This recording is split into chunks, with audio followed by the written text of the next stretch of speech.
Утро понедельника у учителей нашей страны началось плодотворно и познавательно. Стартовала зимняя школа «Учитель года», которая проходит в республике уже в 7-й раз. Проект предоставляет возможность обмена опытом и свежими идеями между педагогами из Российской Федерации и Абхазии.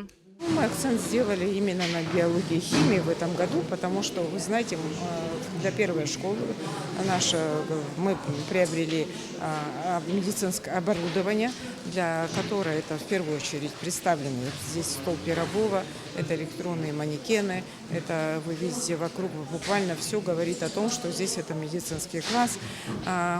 Мы хотели показать именно, как это оборудование сегодня работает, какую помощь оказывает в том, чтобы ребенок занял активную позицию в учебном процессе, чтобы он не пассивный был слушатель, а именно такой активный исследователь такого образовательного пространства.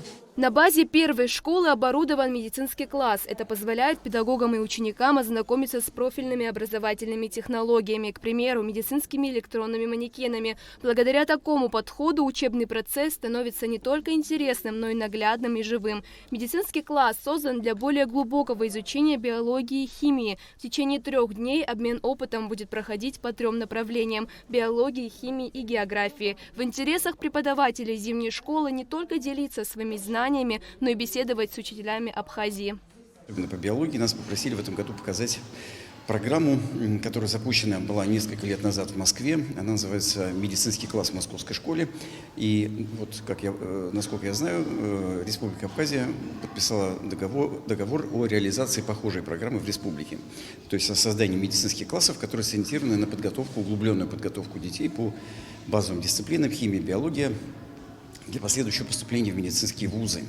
Вот это такая очень специфическая программа, которая требует и особой подготовки от педагогов, которые ее ведут, потому что помимо углубленного преподавания общеобразовательных предметов химии и биологии, она подразумевает еще так называемую предпрофессиональную подготовку. Например, вот сейчас, буквально в эти минуты, одно из занятий, которое проходит в рамках зимней школы, это занятие по предпрофессиональной медицинской подготовке для 10 класса. Сфера образования расширяется, технологии растут, и педагоги нашей страны стараются не отставать. Учиться чему-то новому всегда полезно. На высоком уровне проведен урок, все иллюстрировано, задействованы дети. Дети учатся на таких уроках, получают дополнительные знания.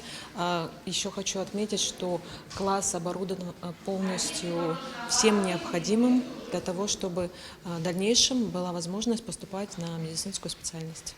Международная школа продлится по 19 февраля. Ульяна Рожкова, Алексей Гухава, Абхазское телевидение.